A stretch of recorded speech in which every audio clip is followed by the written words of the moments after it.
Hello friends, welcome है आप सभी का आपके इस कृष्णा आर्ट्स एजुकेशन चैनल में, जो केवल और केवल बोर्ड एग्जाम की तैयारी करवाने के लिए बनी है। इसलिए इस चैनल को आपने अभी तक सब्सक्राइब नहीं किया तो इस चैनल को सब्सक्राइब कर दें और साइड के बेल नोटिफिकेशन को प्रेस कर दें, ताकि हमारी वीडियो का लेटेस्ट नोटिफिकेशन आप तक सबसे पहले पहुंच सके। और अगर आप हमारे इस यूट्यूब चैनल पर नए हैं तो आप टेलीग्राम चैनल को भी ज्वाइन कर लें। टेलीग्राम चैनल का लिंक डिस्क्रिप्शन में भी दिया हुआ है और आप टेलीग्राम एप्लीकेशन में कृष्णा आर्ट्स एजुकेशन चैनल को सर्च करके भी ज्वाइन हो सकते हैं, क्योंकि इस चैनल का जो भी स्टडी मटेरियल आपको प्रोवाइड किया जाएगा वो टेलीग्राम चैनल के माध्यम से किया जाएगा। और स्टडी मटेरियल के अलावा भी आपको टेलीग्राम चैनल पर क्विज और प्रैक्टिस करवाया जाएगा, जिससे आपको एग्जाम में बहुत ज़्यादा हेल्प मिलेगी। इसलिए आप टेलीग्राम चैनल को अवश्य ज्वाइन कर लें। तो चलिए इस क्लास में आगे की ओर बढ़ते हैं। इस क्लास में हम आपको क्लास 10 का science crash course 800 plus important objective questions with question bank का पार्ट 17 करवाने वाले हैं। हमने आपको बताया कि हम इस क्रैश कोर्स में आपको टोटल 20 क्लास करवाएंगे और इन 20 क्लास के कंप्लीट होते होते आपके 800 से ज़्यादा इंपॉर्टेंट ऑब्जेक्टिव क्वेश्चंस कंप्लीट हो जाएंगे। और इस 800 से ज़्यादा इंपॉर्टेंट ऑब्जेक्टिव क्वेश्चन में क्वेश्चन बैंक के भी सभी क्वेश्चंस को ले लिया गया है। और यह क्रैश कोर्स का 17वां क्लास है। और अगर आपने इसका 1 से लेकर 16 तक के क्लास के वीडियो को अटेंड नहीं किया है तो आप डिस्क्रिप्शन में दिए गए लिंक साइंस क्रैश कोर्स के प्लेलिस्ट में जाकर इसके 1 से लेकर 17, 1 से लेकर 16 तक के क्लास को भी जरूर देख लें। तो चलिए इस 17वें क्लास में आगे की ओर बढ़ते हैं। इसमें हमारा पहला क्वेश्चन है कि लेंसों में मुख्य फोकस की संख्या कितनी है। जो लेंस होती है उन लेंसों में मुख्य फोकस की संख्या कितनी होती है, 2, 1, 3 या फिर कोई नहीं। तो अगर आपको इन क्वेश्चंस का आंसर पता है तो आप कमेंट सेक्शन में इनका आंसर देते हुए चलिएगा। और अगर आपके लिए क्वेश्चन नहीं है तो आप इन क्वेश्चंस को समझते हुए और याद करते हुए चलिएगा। तो पूछा जा रहा है कि लेंस में मुख्य फोकस की संख्या कितनी होती है। तो किसी भी लेंस में जो मुख्य फोकस की संख्या होती है वह 2 होती है। तो इसका सही आंसर ऑप्शन नंबर ये हो जाएगा 2। लेंस में मुख्य फोकस की संख्या कितनी है, तो 2 है। समतल दर्पण द्वारा बना प्रतिबिंब सदा, जो समतल दर्पण द्वारा बना प्रतिबिंब होता है वह सदा वास्तविक होता है, आभासी और सीधा होता है, वास्तविक और सीधा होता है, या फिर आभासी और उल्टा होता है। तो जो समतल दर्पण द्वारा बना प्रतिबिंब हमेशा वास्तविक होता है। तो इसका सही आंसर ऑप्शन नंबर ये हो जाएगा, वास्तविक होता है। आंख व्यवहार करता है, जो आंख है वह किस चीज़ की तरह व्यवहार करता है, अवतल दर्पण की तरह, उत्तल लेंस की तरह, समतल दर्पण की तरह, या फिर इनमें से कोई नहीं। तो सबसे पहले आपको एक पॉइंट याद रखना है कि आंख कभी भी दर्पण की तरह तो व्यवहार करता ही नहीं है, यह लेंस की तरह व्यवहार करता है। और बाद में आपको कंफ्यूज होना पड़ेगा, बाद में आपको सोचना पड़ेगा कि उत्तल लेंस होगा या अवतल लेंस। तो दर्पण की तरह नहीं करेगा तो यह भी ऑप्शन गलत, यह भी ऑप्शन गलत, और इनमें से कोई नहीं, यह भी गलत। तो बच गया एक ही ऑप्शन, तो आप यही आंसर हो जाएगा सही, उत्तल लेंस की तरह। और अगर यहाँ अवतल लेंस रहता तो वह गलत हो जाता। जो आंख है वह आंख में उत्तल लेंस की तरह कार्य करता है। तो इसका सही आंसर ऑप्शन नंबर बी हो जाएगा, उत्तल लेंस की तरह आंख व्यवहार करता है। स्पेक्ट्रम प्राप्त करने के लिए किसका उपयोग होता है, अर्थात इन चारों में से ऐसा कौन सा उपकरण है जिसका उपयोग स्पेक्ट्रम प्राप्त करने के लिए किया जाता है। कांच की सिल्ली का, अवतल दर्पण का, उत्तल लेंस का, या फिर प्रिज्म का। तो प्रिज्म के बिना आप कभी भी स्पेक्ट्रम को प्राप्त नहीं कर सकते, इसलिए स्पेक्ट्रम प्राप्त करने के लिए प्रिज्म का उपयोग होता है। तो इसका सही आंसर ऑप्शन नंबर डी हो जाएगा, प्रिज्म। रेटिना पर किसी वस्तु का उल्टा तथा वास्तविक प्रतिबिंब किसके द्वारा बनता है, अर्थात जो हमारे आंखों का रेटिना होता है उस पर किसी भी वस्तु का उल्टा तथा वास्तविक प्रतिबिंब जो बनता है वह किसके द्वारा बनता है। परितारिका के द्वारा, पक्षमासी पेशियों के द्वारा, आमेत्र नहीं अभिनेत्र होना चाहिए था, अभिनेत्र लेंस के द्वारा, या फिर इनमें से किसी के द्वारा नहीं। तो जो रेटिना पर किसी भी वस्तु का उल्टा तथा वास्तविक प्रतिबिंब बनता है वह हमेशा अभिनेत्र लेंस के द्वारा ही बनता है। तो इसका सही आंसर ऑप्शन नंबर सी हो जाएगा, अभिनेत्र लेंस द्वारा। एक विद्युत बल्ब पर रेटिंग है 220 वोल्ट 100 वाट, तो इसके फिलामेंट का जो प्रतिरोध होगा वह कितना होगा, अर्थात एक विद्युत बल्ब है और उस पर रेटिंग है, लिखा हुआ 220 वोल्ट 100 वाट, तो उसका जो फिलामेंट होगा वह प्रतिरोध जो फिलामेंट का होगा वह कितना होगा, 220 ओम, 100 ओम, 484 ओम, या फिर कोई नहीं। तो उसका जो फिलामेंट का प्रतिरोध होगा वह 484 ओम हो जाएगा। तो इसका सही आंसर ऑप्शन नंबर सी हो जाएगा, 684 ओम। फिलामेंट से रिलेटेड एक क्वेश्चन हम आपको और बताते हैं, यह भी क्वेश्चन बहुत बार बोर्ड एग्जाम में आता है कि जो विद्युत बल्ब का फिलामेंट होता है वह किस धातु का बना होता है। तो विद्युत बल्ब का फिलामेंट टंगस्टन का बना होता है, यह भी आपको याद रखना है। और उस फिलामेंट का जो प्रतिरोध होता है वह 484 ओम होता है। विभवांतर मापने वाले यंत्र को कहा जाता है, अर्थात ये 3 प्रकार का यंत्र का नाम दिया गया और पूछा जा रहा है कि इनमें से किस यंत्र के द्वारा आप भी किसी विभवांतर को भी माप सकते हैं, ए मीटर, वोल्ट मीटर, गैल्वेनोमीटर, या फिर इनमें से कोई नहीं। तो विभवांतर मापने वाले यंत्र को वोल्ट मीटर कहा जाता है। तो इसका सही आंसर ऑप्शन नंबर बी हो जाएगा, वोल्ट मीटर। विभवांतर मापने वाले यंत्र को वोल्ट मीटर कहा जाता है। ए मीटर को विद्युत परिपथ में कैसे जोड़ा जाता है। जो ए मीटर है यह भी एक यंत्र है और पूछा जा रहा है कि ए मीटर को अगर आप विद्युत परिपथ में जोड़ेंगे तो इसको किस श्रेणी क्रम में जोड़ना पड़ेगा, पार्श्वबद्ध में जोड़ना पड़ेगा, ए और बी दोनों में जोड़ना पड़ेगा, या फिर इनमें से किसी में भी नहीं जोड़ना पड़ेगा। तो ए मीटर को विद्युत परिपथ में हमेशा श्रेणी क्रम में ही जोड़ा जाता है। तो इसका सही आंसर ऑप्शन नंबर ए हो जाएगा, श्रेणी क्रम। विद्युत मोटर परिवर्तित करता है। जो विद्युत मोटर होता है, जो इलेक्ट्रिकल मोटर होता है, वह यांत्रिक ऊर्जा को विद्युत ऊर्जा में परिवर्तित करता है, विद्युत ऊर्जा को यांत्रिक ऊर्जा में परिवर्तित करता है, रासायनिक ऊर्जा को विद्युत ऊर्जा में, या फिर विद्युत ऊर्जा को रासायनिक ऊर्जा में। तो इस टाइप के क्वेश्चन का आंसर तो आप अपने माइंड के अनुसार भी दे सकते हैं कि जो विद्युत मोटर है वह विद्युत के जरिए चलता है और यांत्रिक ऊर्जा को उत्पन्न करता है, अर्थात विद्युत ऊर्जा को यांत्रिक ऊर्जा में परिवर्तित करने का काम करता है। तो इसका सही आंसर ऑप्शन नंबर बी हो जाएगा, विद्युत मोटर परिवर्तित करता है विद्युत ऊर्जा को यांत्रिक ऊर्जा में। विद्युत फ्यूज बचाता है, अर्थात जो घरों में फ्यूज लगाया जाता है विद्युत के लिए फ्यूज, इलेक्ट्रिकल फ्यूज, वह क्या बचाता है। अति भारण में बहने वाली उच्च धारा के खतरे से बचाता है, लघु पतन में बहने वाली उच्च धारा के खतरे से, या फिर दोनों से, या फिर किसी से भी नहीं। तो जो विद्युत फ्यूज होता है वह शॉर्ट सर्किट से बताता है, अर्थात लघु पतन से बहने वाली उच्च धारा के खतरे से हम लोगों को विद्युत फ्यूज बचा लेता है। तो इसका सही आंसर ऑप्शन नंबर बी हो जाएगा, लघु पतन में बहने वाली उच्च धारा के खतरे से विद्युत फ्यूज हम लोगों को बचाता है। विद्युत धारा उत्पन्न करने की युक्ति को कहते हैं, अर्थात इन चारों में से ऐसा कौन सा युक्ति है जिस युक्ति से विद्युत धारा उत्पन्न किया जा सकता है। जनित्र, गैल्वेनोमीटर, ए मीटर, या फिर डी मीटर। तो जनित्र एक ऐसा यंत्र होता है जिसको जनरेटर कहा जाता है और उससे विद्युत धारा उत्पन्न भी किया जा सकता है, अर्थात विद्युत धारा उत्पन्न करने की युक्ति को जनित्र कहा जाता है। तो इसका सही आंसर ऑप्शन नंबर ए हो जाएगा, जनित्र। ऊर्जा के सभी रूपों में अनंत स्रोत किसे माना जाता है, अर्थात ये चारों के चारों ऊर्जा के रूप हैं और पूछा जा रहा है कि इन सभी रूपों में से ऐसा कौन सा ऊर्जा का रूप है जो कि एक अनंत स्रोत माना जाता है, कोयला, जल, सूर्य, या फिर परमाणु। तो इस क्वेश्चन का आंसर भी आप स्वयं दे सकते हैं कि सूर्य एक ऐसा ऊर्जा का स्रोत है जो कि एक अनंत ऊर्जा स्रोत माना जाता है। तो इसका सही आंसर ऑप्शन नंबर सी हो जाएगा, सूर्य। सूर्य ऊर्जा का एक ऐसा स्रोत है जो कि एक अनंत ऊर्जा स्रोत और बहुत बड़ा विशाल स्रोत भी माना जाता है। तो इसका सही आंसर ऑप्शन नंबर सी हो जाएगा, सूर्य। पवन चक्की में उपयोगी ऊर्जा प्राप्त करने के लिए पवन का न्यूनतम वेग है, अर्थात अगर आप पवन चक्की के जरिए ऊर्जा को प्राप्त करना चाहते हैं तो उस समय पवन का जो न्यूनतम वेग होगा वह कम से कम कितना होना चाहिए। 20 kilometre per hour, 15 kilometre per hour, 30 kilometre per hour, या फिर 40 किलोमीटर पर आवर।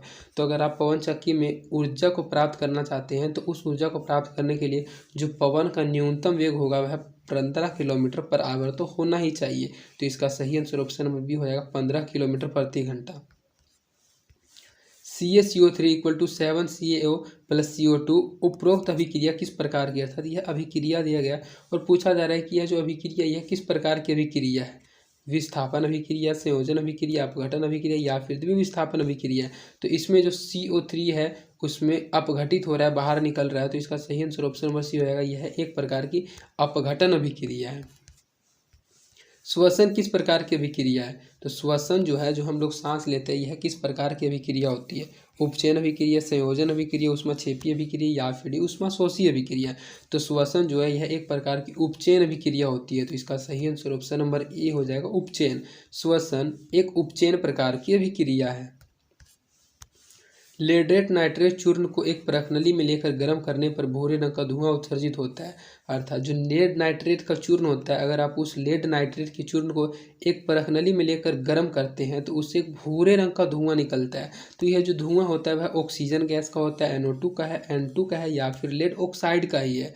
तो जो लेड नाइट्रेट चूर्ण को अगर आप परखनली में लेकर गर्म करते हैं तो उससे जो धुआं निकलता है वह धुआं भूरे रंग का होता है और यह जो भूरे रंग का धुआं होता है यह NO2 का ही है। तो इसका सही आंसर ऑप्शन नंबर बी हो जाएगा, NO2 का है। निम्नलिखित में से कौन सा लवण है, अर्थात इन चारों में से ऐसा कौन है जो कि एक लवण है। HCl, NaOH, K2SO4 या फिर NH4 है। HCl अम्ल है, NaOH क्षार है, बच गया K2SO4 तो यही लवण हो जाएगा। K2SO4 ही एक लवण है, निम्न में से कौन लवण है, तो K2SO4 एक लवण है। कठोर जल को मृदुल जल बनाने के लिए सोडियम के किस यौगिक का उपयोग किया जाता है, अर्थात कोई कठोर जल है और अगर आप उस कठोर जल को मृदुल जल, कोमल जल बनाना चाहते हैं तो आपको सोडियम के किस यौगिक का उपयोग करना पड़ेगा। सोडियम क्लोराइड का, सोडियम कार्बोनेट का, सोडियम हाइड्रोक्साइड का, या फिर सोडियम हाइड्रोजन कार्बोनेट का। तो अगर कठोर जल को मृदुल जल बनाना है तो उसको मृदु बनाने के लिए सोडियम का जो यौगिक होगा वह सोडियम कार्बोनेट होगा। सोडियम कार्बोनेट के जरिए ही उसको मृदुल जल बनाया जा सकता है। तो इसका सही आंसर ऑप्शन नंबर बी हो जाएगा सोडियम कार्बोनेट। लोहे की परमाणु संख्या क्या है? तो क्वेश्चन बहुत ज़्यादा इजी भी है और बहुत ज़्यादा इंपॉर्टेंट भी है कि जो लोहा है, जो Fe है, इस Fe का परमाणु संख्या क्या होता है? 23, 26, 25 या 24? तो लोहे का परमाणु संख्या 26 होती है। तो इसका सही आंसर ऑप्शन नंबर बी हो जाएगा 26। जस्ता और तनु हाइड्रोक्लोरिक अम्ल की अभिक्रिया के फलस्वरूप निम्नलिखित में कौन सा गैस बनता है? अर्थात जस्ता और तनु हाइड्रोक्लोरिक अम्ल की जब अभिक्रिया कराई जाती है तो इन चारों में से ऐसा कौन सा गैस है जो कि गैस उस अभिक्रिया के फलस्वरूप बनता है? CO2, N2, H2 या फिर SO2? तो जब जस्ता और तनु हाइड्रोक्लोरिक अम्ल के बीच अभिक्रिया होता है तो हाइड्रोजन गैस बनता है। तो इसका सही आंसर ऑप्शन नंबर सी हो जाएगा H2 गैस। जस्ता और तनु हाइड्रोक्लोरिक अम्ल की अभिक्रिया के फलस्वरूप H2 गैस बनता है। निम्नलिखित में कौन सबसे अधिक अभिक्रियाशील है? अर्थात इन चारों में से ऐसा कौन सा पदार्थ है जो कि सबसे अधिक अभिक्रियाशील है? Cu, Hg, Ag या फिर Au? तो जो सबसे अधिक अभिक्रियाशील पदार्थ है वह Cu कॉपर है। तो इसका सही आंसर ऑप्शन नंबर ए हो जाएगा Cu। Cu एक सबसे अधिक अभिक्रियाशील पदार्थ है। विद्युत अपघटन में इलेक्ट्रॉन मुक्त होता है। जो विद्युत अपघटन होती है तो उस विद्युत अपघटन में इलेक्ट्रॉन एनोड पर मुक्त होता है, कैथोड पर मुक्त होता है, दोनों पर मुक्त होता है या फिर किसी पर भी मुक्त नहीं होता है। तो जो विद्युत अपघटन होता है वह हमेशा इलेक्ट्रॉन, विद्युत अपघटन में जो इलेक्ट्रॉन होते हैं वे एनोड पर मुक्त होते हैं। तो इसका सही आंसर ऑप्शन नंबर ए हो जाएगा एनोड पर। हाइड्रोकार्बन कौन है? अर्थात इन चारों में से ऐसा कौन सा पदार्थ है जो कि एक हाइड्रोकार्बन है? H2O, C6H12O6, CO2 या फिर DHNO3? तो C6H12O6 ही एक हाइड्रोकार्बन है। तो इसका सही आंसर ऑप्शन नंबर बी हो जाएगा C6H12O6। आप इस क्वेश्चन का अंदाजा ऐसे भी लगा सकते हैं, इसमें H2O यह तो जल का अनुसूत्र है, CO2 यह कार्बन डाइऑक्साइड है और HNO3 तो इसमें HNO3 हाइड्रोजन तो है लेकिन कार्बन का कोई भी अणु नहीं है। हाइड्रोकार्बन सिर्फ और सिर्फ यही है। तो इसका सही आंसर ऑप्शन नंबर बी हो जाएगा C6H12O6। COH अभिक्रियाशील मूलक को क्या कहते हैं? जो COH अभिक्रियाशील मूलक होता है उनको क्या कहा जाता है? कीटोन, एल्डिहाइड, अम्ल या फिर ईथर? तो COH अभिक्रियाशील मूलक को एल्डिहाइड कहा जाता है। तो इसका सही आंसर ऑप्शन नंबर बी हो जाएगा एल्डिहाइड COH अभिक्रियाशील मूलक को कहते हैं। आवर्त सारणी के किस वर्ग में ऊपर से नीचे आने पर धातु तत्व के धातुई कण बढ़ते हैं, घटते हैं, अपवर्तित रहता है या फिर कोई भी नहीं होता है? अर्थात इस क्वेश्चन में पूछा यह जा रहा है कि अगर आप आवर्त सारणी में किसी वर्ग से ऊपर से नीचे की ओर आते हैं तो ऊपर से नीचे आने पर जो धातु का तत्व गुण होगा, जो तत्व का धातुई गुण होगा वह धीरे धीरे बढ़ता चला जाएगा। तो इसका सही आंसर ऑप्शन नंबर ए हो जाएगा बढ़ता। आवर्त सारणी में किसी भी वर्ग से जब ऊपर से नीचे आया जाता है तो ऊपर से नीचे आने पर जो तत्व का धातु वाला गुण होता है वह धीरे धीरे बढ़ता है। आवर्त सारणी के प्रथम वर्ग में सदस्य हैं। अर्थात जो आवर्त सारणी होती है उस आवर्त सारणी में जो प्रथम वर्ग के सदस्य होते हैं वे अम्लीय धातु होते हैं, क्षारीय धातु होते हैं, अक्रिय धातु होते हैं या फिर मिश्र धातु होते हैं। तो जो आवर्त सारणी होता है उसके प्रथम वर्ग में सदस्य जो होते हैं वे क्षारीय धातु होते हैं। तो इसका सही आंसर ऑप्शन नंबर बी हो जाएगा क्षारीय धातु। आवर्त सारणी के प्रथम वर्ग में सदस्य हैं क्षारीय धातु। कृत्रिम वृक्क किन अपशिष्ट उत्पादों को रुधिर से अपवहन द्वारा पृथक करता है? जो कृत्रिम वृक्क होता है, जो मैन मेड वृक्क होता है वह किन अपशिष्ट उत्पादों को रुधिर से अर्थात खून से अर्थात ब्लड से अपहन द्वारा पृथक करता है, अपवहन द्वारा पृथक करता है? नाइट्रोजन, कार्बन, ऑक्सीजन या फिर कोई भी नहीं। तो जो कृत्रिम वृक्क होता है वह किन अपशिष्ट उत्पादों को रुधिर से अपकों द्वारा पृथक करता है? तो वह जो अपशिष्ट उत्पाद होता है वह नाइट्रोजन होता है। तो इसका सही आंसर ऑप्शन नंबर ए हो जाएगा नाइट्रोजन। भोजन का पचना किस प्रकार की अभिक्रिया है? जो भोजन पचती है यह किस प्रकार की अभिक्रिया? तो हमने आपको बताया था इससे पहले क्वेश्चन में श्वसन लेना किस प्रकार की अभिक्रिया है। तो श्वसन लेना भी उपचयन अभिक्रिया है और भोजन लेना भी, भोजन का पचना भी उपचयन प्रकार की ही अभिक्रिया है। तो इसका सही आंसर ऑप्शन नंबर ए हो जाएगा उपचयन। भोजन का पचना किस प्रकार की अभिक्रिया है? तो भोजन का पचना एक उपचयन प्रकार की अभिक्रिया है। प्रकृति में ऑक्सीजन का संतुलन कैसे बना रहता है? अर्थात जो हमारी प्रकृति है, जो नेचर है, उसमें ऑक्सीजन का बैलेंस, ऑक्सीजन का संतुलन किससे बना रहता है? संयोजन क्रिया से बना रहता है, प्रकाश संश्लेषण से बना रहता है, अपघटन से बना रहता है या फिर इनमें से किसी से भी नहीं बना रहता है। तो जो प्रकृति में ऑक्सीजन का संतुलन होता है वह फोटोसिंथेसिस प्रोसेस से ही बना होता है, क्योंकि प्रकाश संश्लेषण प्रक्रिया में कार्बन डाइऑक्साइड की ज़रूरत होती है और हम लोग कार्बन डाइऑक्साइड को रिलीज़ करते हैं। और जब पौधे प्रकाश संश्लेषण की क्रिया में कार्बन डाइऑक्साइड जल क्लोरोफिल की सहायता से अपने स्वपोषी पोषण के लिए जब अपने भोजन को तैयार करते हैं तो वे ऑक्सीजन को रिलीज़ करते हैं। जब पेड़ पौधे ऑक्सीजन को रिलीज़ करते हैं और इसी कारण ऑक्सीजन का संतुलन बना रहता है और उस ऑक्सीजन को हम लोग ग्रहण करते हैं और फिर हम लोग कार्बन डाइऑक्साइड को रिलीज़ करते हैं जो पौधों को प्रकाश संश्लेषण की प्रक्रिया में चाहिए। तो प्रकृति में जो ऑक्सीजन का संतुलन बना रहता है वह प्रकाश संश्लेषण फोटोसिंथेसिस प्रोसेस से ही बना रहता है। तो इसका सही आंसर ऑप्शन नंबर बी हो जाएगा, प्रकाश संश्लेषण प्रक्रिया से प्रकृति में ऑक्सीजन का संतुलन बना रहता है।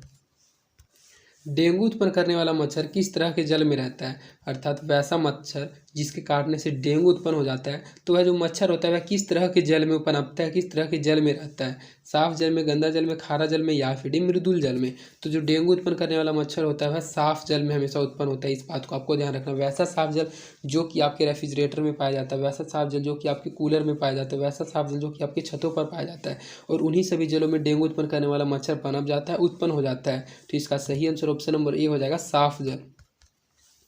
पादप हार्मोन का उदाहरण, अर्थात ये 4 प्रकार का हार्मोन है, पूछा जा रहा है कि इनमें से ऐसा कौन सा हार्मोन है। ये एक पादप हार्मोन है, पेप्सिन, एड्रिनल, ऑक्सिन या फिर टेस्टोस्टेरोन। तो टेस्टोस्टेरोन, एड्रिनल और पेप्सिन ये तो मनुष्य में पाए जाने वाले हार्मोन है, लेकिन ऑक्सिन एक ऐसा हार्मोन है जो कि पादप हार्मोन का उदाहरण है, अर्थात पेड़ पौधों में पाए जाने वाला हार्मोन है। पादप हार्मोन से रिलेटेड हमने आपको लगता है 3 हार्मोन बताए हैं। इन तीनों हार्मोन को हम एक बार रिपीट कर देते हैं और ये तीनों हार्मोन से रिलेटेड एग्जाम में क्वेश्चन हर बार पूछा जाता है और इस बार भी जरूर पूछाएगा। पहला होता है पादप हार्मोन साइटोकाइनिन, दूसरा होता है पादप हार्मोन जिबरेलिन और तीसरा पादप हार्मोन ऑक्सिन होता है। तो इसका सही आंसर ऑप्शन नंबर सी हो जाएगा, ऑक्सिन। निम्न में से कौन सा हार्मोन कोशिका दीर्घन एवं विभाजन में मदद करता है, अर्थात इन तीनों में से ऐसा कौन सा हार्मोन है जो हार्मोन कोशिका दीर्घन को एवं विभाजन में मदद करता है, ऑक्सिन, जिबरेलिन और साइटोकाइनिन। तो ये तीनों के तीनों हार्मोन ही पेड़ पौधों में पाए जाने वाला हार्मोन है, अभी हमने बताया। तो ये तीनों के तीनों हार्मोन के द्वारा ही कोशिका दीर्घन एवं विभाजन होती है। तो इसका सही आंसर ऑप्शन नंबर डी हो जाएगा, सभी। तंत्रिका कोशिका क्या कहलाती है, जो हमारे शरीर में सबसे लंबी सबसे बड़ी कोशिका पाई जाती है वह तंत्रिका कोशिका होती है। तो यह जो तंत्रिका कोशिका होती है यह क्या कहलाती है, साइटोन, न्यूरॉन, एक्सोन या फिर डेंड्राइट। तो जो तंत्रिका कोशिका होती है वह न्यूरॉन के नाम से जानी जाती है, अर्थात तंत्रिका को ही इंग्लिश में न्यूरॉन कहा जाता है, न्यूरॉन सेल, और न्यूरॉन सेल को ही हिंदी में तंत्रिका कोशिका के नाम से जाना जाता है। बस हिंदी का इंग्लिश इस क्वेश्चन में पूछा जा रहा है। तो तंत्रिका कोशिका न्यूरॉन कहलाती है। तो इसका सही आंसर ऑप्शन नंबर बी हो जाएगा, न्यूरॉन। अंडाणु निषेचित होता है, जो अंडाणु होता है वह कहाँ निषेचित होता है, योनि से, गर्भाशय से, फैलोपियन नलिका से या फिर अंडाशय से। तो अंडाणु जो निषेचित होता है वह फैलोपियन नलिका से निषेचित होता है। तो इसका सही आंसर ऑप्शन नंबर सी हो जाएगा, फैलोपियन नलिका से। मानव मादा में जनन तंत्र का भाग नहीं है, अर्थात ये चारों के चारों जनन तंत्र का भाग दिया गया है, लेकिन पूछा जा रहा है कि इनमें से ऐसा कौन सा जनन तंत्र है जो कि मानव में मादा में पाए जाने वाले जनन तंत्र का भाग नहीं है। अंडाशय, गर्भाशय, शुक्रवाहिका या फिर डिंब वाहिनी। डिंब वाहिनी, गर्भाशय और अंडाशय ये तीनों की तीनों तो मानव मादा जनन तंत्र का भाग है, लेकिन यह जो शुक्रवाहिका है यह मानव में पुरुषों में पाए जाने वाला जनन तंत्र का भाग है, अर्थात ये मानव मादा में जनन तंत्र का भाग नहीं है। तो इसका सही आंसर ऑप्शन नंबर सी हो जाएगा, शुक्रवाहिका। अंडाणु, अंडाणु नहीं शुक्राणु। शुक्राणु कहाँ बनता है, वृषण में, मूत्राशय में, गर्भाशय में या फिर अंडाशय में। तो जो शुक्राणु होता है वह वृषण में बनता है, टेस्टिस में बनता है। तो इसका सही आंसर ऑप्शन नंबर ए हो जाएगा, वृषण में शुक्राणु बनता है। तो शुक्राणु वृषण में बनता है। पुस्तक द ओरिजिन ऑफ स्पीसीज किसके द्वारा लिखा गया है, यह एक पुस्तक है द ओरिजिन ऑफ स्पीसीज। तो यह जो पुस्तक है किसके द्वारा लिखा गया है, वाइसमैन के द्वारा, लामार्क के द्वारा, चार्ल्स डार्विन के द्वारा या फिर सभी के द्वारा। तो जो पुस्तक होती है वह कि ज़्यादातर पुस्तक एक लेखक के द्वारा ही लिखी जाती है। तो सभी आंसर कभी भी आप पुस्तक से रिलेटेड लेखक में कभी भी नहीं मारिएगा। तो जो द ओरिजिन ऑफ स्पीसीज पुस्तक है यह चार्ल्स डार्विन के द्वारा लिखी गई है। तो इसका सही आंसर ऑप्शन नंबर सी हो जाएगा, चार्ल्स डार्विन। पुस्तक the origin of species Charles Darwin के द्वारा लिखी गई है। ओजोन परत पाई जाती है, जो ओजोन परत है वह कहाँ पाई जाती है, स्ट्रेटोस्फीयर में, एक्सोस्फीयर में, आयनोस्फीयर में या फिर ट्रोमोस्फीयर में।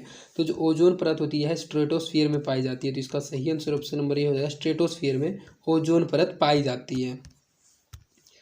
निम्न में कौन एक जैविक प्रक्रम द्वारा अपघटित होने वाला पदार्थ है, अर्थात इन चारों में से ऐसा कौन सा पदार्थ है जो कि एक जैविक प्रक्रम द्वारा ही अपघटित हो जाता है, डिकम्पोजन हो जाता है, ऐसा पदार्थ है? सूखे घास पत्ते, पॉलीथीन बैग, रबर या फिर प्लास्टिक की बोतलें। तो पॉलीथीन बैग, रबर और प्लास्टिक की बोतलें ये तो कभी भी डिकम्पोजिशन जल्दी होती ही नहीं है, लेकिन जैविक प्रक्रम द्वारा जो डिकम्पोजन होने वाला पदार्थ है वह सूखे घास पत्ते है। तो इसका जो सही आंसर हो जाएगा ऑप्शन नंबर ए, सूखे घास पत्ते जैविक प्रक्रम द्वारा अपघटित होने वाला पदार्थ है। निम्नलिखित में से कौन एक भूमिगत जल का उदाहरण है? अर्थात इन चारों में से ऐसा कौन सा उदाहरण है जो कि एक भूमिगत जल का उदाहरण है? नदी, कुआं, तालाब या फिर कुआं। वैसे तो ये चारों के चारों भूमिगत जल का उदाहरण है, लेकिन प्रॉपर अगर आप रूल के अनुसार देखें तो कुआं से ही भूमिगत जल हम लोगों को प्राप्त होता है। तो इसका सही आंसर ऑप्शन नंबर बी हो जाएगा, कुआं। कुआं एक भूमिगत जल का उदाहरण है। तो इस प्रकार आपका इस वीडियो में 40 ऑब्जेक्टिव क्वेश्चंस कंप्लीट करा दिया गया है, जो एग्जाम के दृष्टिकोण से बहुत ज़्यादा इंपॉर्टेंट क्वेश्चन है। और यह हमारे क्रैश कोर्स का 17 अर्थात 17वां क्लास था। इसके बाद इसका 3 क्लास और लाया जाएगा, और अगर आप सिर्फ इन 20 क्लास को अटेंड कर लेते हैं तो आप साइंस क्रैश कोर्स के ऑब्जेक्टिव क्वेश्चन में अच्छा स्कोर कर पाइएगा। और अगर आपको हमारी वीडियोज़ पसंद आती है तो आप अपने दोस्तों के बीच भी इन वीडियोज़ को जरूर शेयर करें। और अगर आपको इस क्रैश कोर्स का PDF पढ़ना है, 1 से लेकर 800 तक के ऑब्जेक्टिव क्वेश्चंस का 1 से 2 PDF में ही सभी क्वेश्चंस को पढ़ना है, तो आप टेलीग्राम चैनल में अवश्य ज्वाइन हो जाइए और उस PDF को अपने दोस्तों के बीच भी जरूर शेयर कीजिए। और अगर आपने अभी तक इस यूट्यूब चैनल को सब्सक्राइब नहीं किया तो इस यूट्यूब चैनल को भी जरूर सब्सक्राइब कर दें। तो आज के लिए इतना ही, धन्यवाद। मिलते हैं आपसे नेक्स्ट वीडियो में।